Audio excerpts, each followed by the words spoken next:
the way I was talking. Ain't nothing changing. My do-rag staying on because I need a haircut. Listen. This is Talk That Talk. Buffalo. Part 3. Gentlemen, what's up? How's it going? What's going on, bro? How we doing today? Good. I'm here with Mr. Jason and Mr. D Mone, and we're at the Buffalo Art House Project. I'm probably gonna include a little video just capturing everything at some point. I'll drop it in there real quick and you'll see what we're working with. But man, I'm in a special place, and we just got done talking some business, and now I wanted to talk a little bit about the culture, the art culture. Y'all been in it for a while, so I want you to just talk that talk. What are you seeing, right? What do you want to be able to see in the future, and what do you feel like artists are cultivating right now that you all want to be a part of? I guess getting started, I've kind of been involved in the art space for like a decade. I've been a member of Dope Demo since February 2016, but I got more acquainted into like the creative space 2015, like right after I graduated from Buff State. And a lot of me coming to this space was, you hear a lot in Buffalo, there's not much to do. There isn't much to do. And thinking back 10 years ago, I was like the regular person, like, okay, once I get my degree, I'm gonna leave Buffalo, find a place that's more space for me to be, or if I have more options of not just jobs, of wanting to have, find my interests.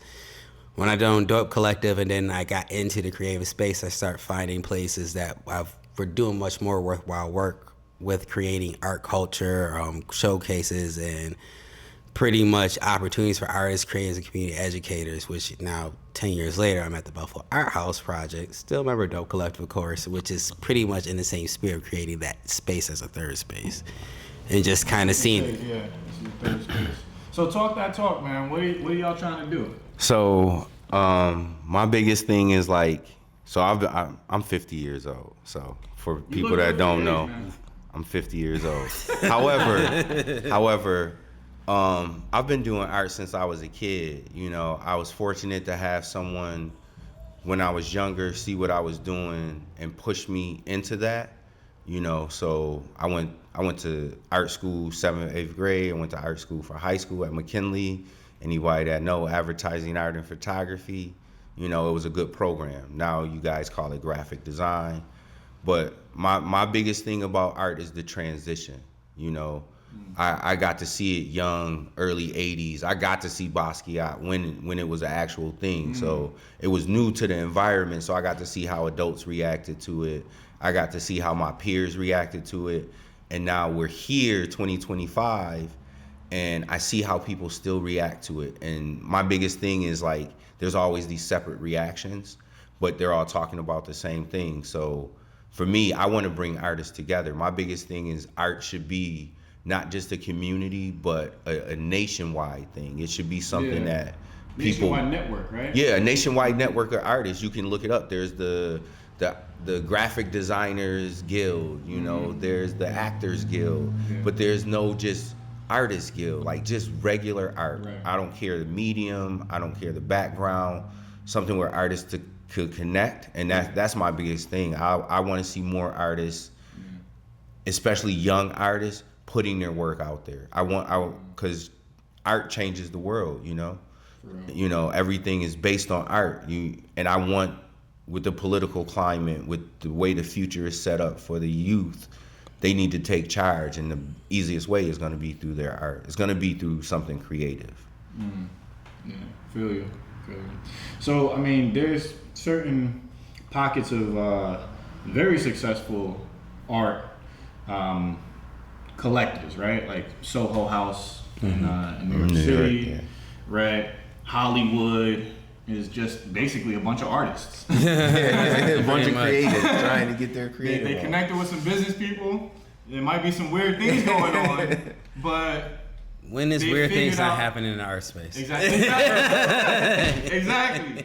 And then you have these pockets of artists who just can't figure out how to get them some money, right? To make some money, to be able to continue creating as an artist. And so they have to kind of fall back and conform to a capitalist system that just allows for them to, well, pay their rent, have a little bit of food, take care of their family.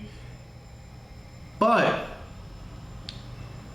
in my opinion, I think that the economy that we live in now is starting to open the door for artists to be paid for their craft through like social media, through community building, and it just feels like in Buffalo it's kind of like it's been lagging a little bit. And I just might be speaking from a biased perspective because I haven't seen it as much. I have met plenty of artists. I've met gentlemen like you, but I wondered, and I posed this question to the both of you, like, how do you think artists might be able to find their community where people can come together and make creations that they can make attractive to the marketplace?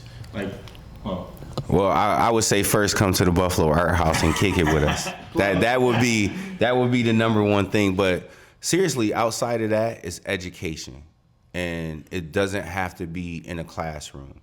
The biggest thing for artists when they're young, and even when you're older and you're just getting into it, you know, a lot of artists don't develop until they're after the 9 to 5, right?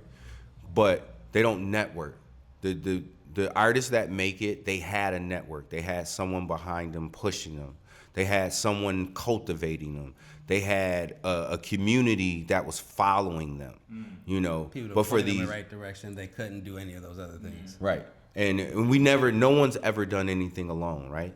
But for the starving artist, for the shy artist, the introverted artist, the talented artist that doesn't know how to market his stuff, network. You know, everything is an art. Accounting is an art. Someone can balance those books so well, they can hide money for you, and then you can become president. I mean, that's one of the. You're making all accounts. That's an art, right?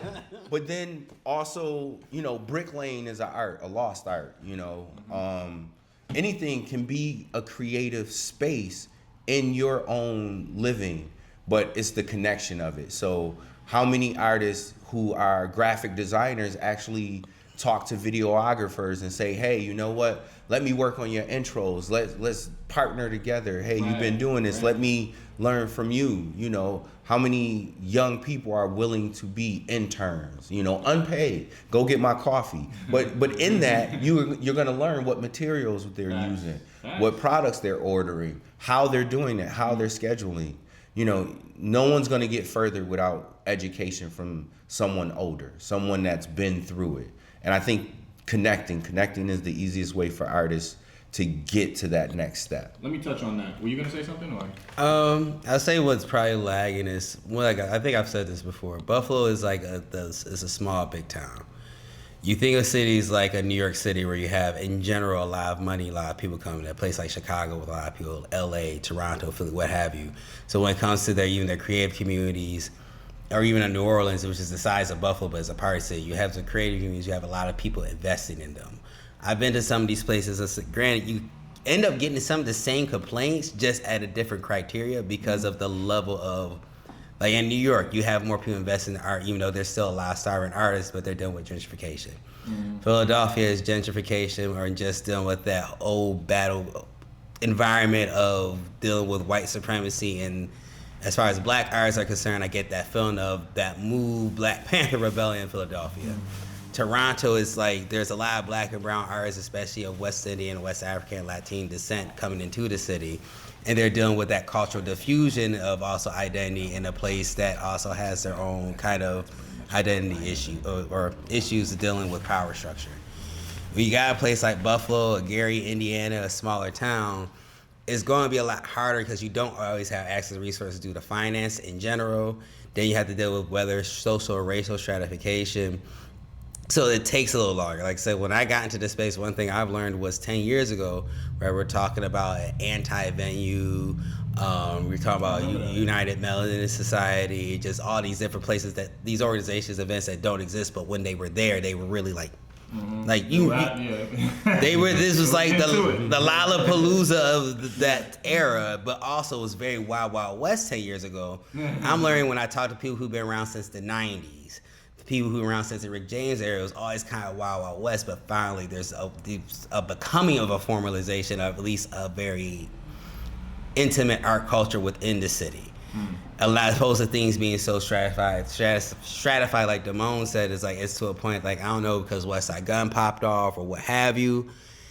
There's a far more solidification of what we have, but when you look at like other cities where the culture is a lot bigger or the network's a lot bigger, it's because they have more time, space, or energy, and even finances, even in the poor parts, to even develop those spaces. Versus here, it's just like, it seems like for the last 10 years, we're finally formulating something. So it's like, you can see the segregation, like you might have certain people who are in certain parts of the creative scene who don't want to deal with the fashion people because they see the fashion people are too uppity. Or the rap people don't want to go here because this might be too gay or whatever the fuck. I done heard it all. I'm just like, oh my God, we all like the same shit. Shut up. But it's all restricted. Yeah, we're all black. Oh, I don't like fashion. You're a rapper. A$AP Rocky raps and likes fashion. And you're hippie as fuck. Yeah, all this shit is gay. All the gay shit that you see at this gay art show is filled with anime. And all y'all watch Dragon Ball Z. You don't shut up and just enjoy the space. Please. Right. Nah, you sitting right now, man. So let me touch on that real quick because there are a lot of young artists that are coming up that have grown up strictly on their phones, right? And don't know how to network. Mm-hmm. Now, I consider myself a bit of I flow through social circles, right? So the last week I was having lunch at Chef's with a millionaire. Mm-hmm. And just the other day, I was at the homeless shelter with a couple of other people. I'm not gonna name any names, but like, you know, real dope, talented individuals, but they didn't have a home. Mm-hmm. Right. And like, there's all these different circles, socioeconomic statuses that people are in, but I'm starting to recognize the connecting patterns between them, which is the fact, well, one, we're human, right? We all have our basic needs that we need to meet. But two, we're all looking for something. The millionaires don't care about their status when they're having a conversation with another human and they can level with them. Mm-hmm. They care about, well, what does this person mean to me? Right. What value do you bring to me? Exactly. Right. And for some reason, I think social media has created this like pedestal culture where they're dehumanizing the people that they see are these influencers, forgetting that they're humans. And yeah, let me jump in and say something about that. So, I didn't grow up with social media, but I had to get involved, you know. I've been teaching them how to use Instagram. Yeah, I'm learning. But I'm gonna say, from a kid that stood on the blocks and, you know, I was outside and we did stuff, we networked that way. You know what I mean? We got to know each other just by being around different circles and by interacting, excuse me, with other people. What I see on social media is everybody's wearing a mask and trying to interact, right? So everybody trying to put their best foot forward, you know, everybody trying to impress the next person, but no one's being authentically them. But everybody's asking for people to be authentically them, right? So if you're young and you're trying to get into art, whatever the medium is, use Instagram like a tool. Just like money's a tool, just like networking is a tool, you got to learn how to use that tool for yourself, you know? Yeah. And you got to learn how to use that tool in your hustle. And nobody's hustling anymore. Everybody's trying to get somebody to give them something. Yeah. Like if I get so many views, then I'm gonna get paid. You know, that's what I hear everybody say. Oh, I gotta get my views up. I gotta get my views up. Get your product up. You know, get your personality up. Get you up. Become a different thing than what's already being done. My kids, I got kids, you know, and they on YouTube, and I get at them because they'll say, "Oh, Dad, I'm watching somebody play a game," What? Wait, make that make sense to me. Hold on, wait. The streamers. You own the game, but you not playing it because you watching him play, so you can learn how to play it. I mean, at least they're learning how to play. Hold on, wait. But this is like, hear me this out. this is where I get into my hustle mind. They done did whatever worked to get you to watch it, right? Why don't you start streaming that you can't play and have them watch you learn and get further in the game? Don't buy the box. And also, people love negative do comments. Like, play the game so you Listen. can talk junk. And people laugh. All comedy is a tragedy, right? So put your comedy out there. It doesn't have to be anything particular. It's just got to be you authentically. And I think if we gonna reach somebody, You want your kids rage baiting on the internet to get likes and comments. no, but you know what? If that's what happening, listen, I believe in guns. But if that's gonna happen, if them being authentically themselves is gonna offend you and make you still watch them, I'm all for it. Why not? Go Mone ahead. is Get raising somebody trolls, off. and I love it. And I'm listen. I'm with the shits because we live in a society like we were talking about art, and art in Buffalo to me is one of the best places on the planet. I grew up, went to McKinley, so I got to be involved in like Allentown Art Festival. I got to be involved in like Albright Knox back in the day.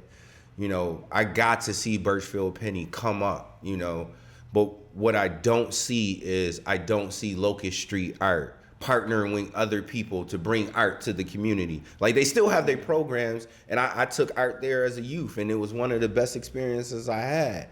But youth now, like you said, they connect through these things. They connect through that. And we're still trying to connect the old-fashioned way when it comes to connecting with the youth. Right. And until we become what they are, we not gonna help them. Yeah. I remember, bridge that gap. but I remember my parents saying NWA is, what is you listening to? Why is you listening to that? I'm supposed to be listening to Teddy Pendergrass and some R&B and. Right. But it was over time that it developed, and now hip hop is the most accepted culture on the planet. No matter where you go, everyone is trying to be hip hop, and not because it's fancy or anything, but it allows you to be you. It's one of the one true forms of culture that is unobjective to how you put it out. We can talk about mumble rappers, but they exist. We could talk about someone wearing JUCO jeans back in the day when I was a kid, big flailing pants, and now it's back. So the same thing with the art community. It needs to be that way. It needs to be organic. It needs to be accepted as much as hip hop is accepted, because art started hip hop, the art of the lyric, the graffiti, the hanging out at nights because you didn't have a place to go. That still exists. So when you see someone in a homeless shelter, understand they still have something to offer the world. So just paying them a second in time is gonna allow them to get to that next step. You don't know. You might have brightened their day, motivated them, something like that. The millionaire might have been humbled. It's all these different ways that we could connect as long as we still portraying who we are authentically. And I think that's the biggest thing. Art is gonna become more of the way of life, creativity, blacksmiths, carpenters, graffiti artists, illustrators, dancers. That's going to be where more people want to go because of the society we live into. Yeah. So cultivate it. It needs to be accepted, though. Yeah. Like he said, we can't be mad that such and such did this and we're not doing that. Just be there anyway. We all enjoy it, I grew up, yeah. Anime is a thing for me. I guess with the pedestal culture, I think that's like the culture we live in general, especially like within American culture and the rise of the entertainment industry with the last 100 years, which is phenomenal when you think about the creation of Hollywood, moving pictures, movies, what have you. And with now, 100 years later, it's like where we're at in that actual short amount of time. Because it's like my grandparents were alive, my great-grandparents were alive 100 years ago. So in my head, it's just like it's really not a long time. And with the creation of the celebrity politician, people voting for politicians long before Trump, even before Reagan, people wanted Kennedy in office because he was young. putting people on pedestals. The fact that you have the FBI talking about, oh, look, MLK cheated on his wife. Now, rather, he cheated on his wife is inconsequential, but the whole point is, well, he cheated on his wife, so that should take away from all the good things he did, so fuck civil rights. It's like people trying to find a way to discredit the work he did because he was an adulterer, opposed to just having nuanced conversations like, hey, most of your heroes kind of sucked because they were human. Right. And for me, it was like when people would say that, they would say that to discredit, or like Malcolm X was actually misogynist. Well, he was Muslim in the 60s, not saying it's okay, but it's just like, I'm aware that this was a human being who was probably flawed and fucked up a little bit. Right. Exactly. Che Guevara, I love Che Guevara. Che Guevara cheated on his wife in the jungle. A lot of people who did that globally at that time had families and left their families and became kind of pieces of shit, or should have never got married or became revolutionaries. I don't know, or at least been faithful ones. Right. That's kind of funny to me as an adult because it's just like that nuance is like, ooh, this is messy. It's a sitcom. Yeah. But on the flip side, it's like it doesn't take away from the work, and it just shows just because you're doing good work doesn't mean you don't have things to work on. Right. Putting people on a pedestal is like it's easy for you to take away the responsibility from yourself of becoming. It's one thing to look up to someone. It's one thing to admire their analysis, their theology, their work, their artistry. But if you can see something in them that you don't like, or you could be like, okay, that's corny, say that. You can still be inspired, influenced by them, but you take that to create yourself. And I feel like what happens with this influencer culture, it's you got 5 or 6 people who are like the Kirk dude or whatever who just passed, or you got 5 or 6 people who are like Chaka Barrs or Umar Johnson, or 5 or 6 people who are Joe Buttons or Jaguar Wright or whoever the fuck online, whoever radical black feminist, radical white feminist, anarchist, leftist, right wing. And you have all these people who are found these people and other influencers like them. People are like, this is the gospel because everyone's saying the same thing. And it's hard when you don't have a lot of people who are being taught to critically think, or their critical thinking is listen to that person who's confirmed their bias because they sound deep. Are you actually studying what this person's saying? Are there some things they say that you disagree with, which is fine. You can still follow this person, be inspired by a person, learn from this person, but if you disagree, you're becoming your own person, but you're starting to innovate more. And when you innovate, it makes you better at networking, but it makes you better at having your own self-confidence in how you develop. It doesn't mean you're the most confident or fearless person, but it means that you can develop, you can be influenced without actually being hypnotized to getting the answer. Because once you realize this person really does something that you don't like, or they're a hypocrite, or this, that, and the third, I've done seen people fell apart because another man had proven that they wasn't shit, but they built so much great shit finding that another man that believed they decided all the shit they made wasn't real shit. Opposed to, you could have been realized, okay, some of this is some bullshit, so when they fell down, you were like, well, I'm going to keep moving because I learned what I needed to learn. We're going to have another talk, Jason, because you always be going, you've been doing this for years. You always go off on this thing where it's like, it's real high level, and I want to break it down. One day, bro, me and you, we gonna have our time, man. Yeah. And you gonna sit down. You gonna lay it all out, man, because you have one of the most interesting minds like I've ever come across, man. So I don't wanna draw this out. I know you gotta go, but I do wanna. Can I take the mic from one of y'all? Mm-hmm. I do want to say here at Buffalo Art House Project, I'm in. I'm about to become a member, and we're about to have some artist nights, some artist events here at the Buffalo Art House Project, and I'm going to be streaming. It's going to be live streamed. I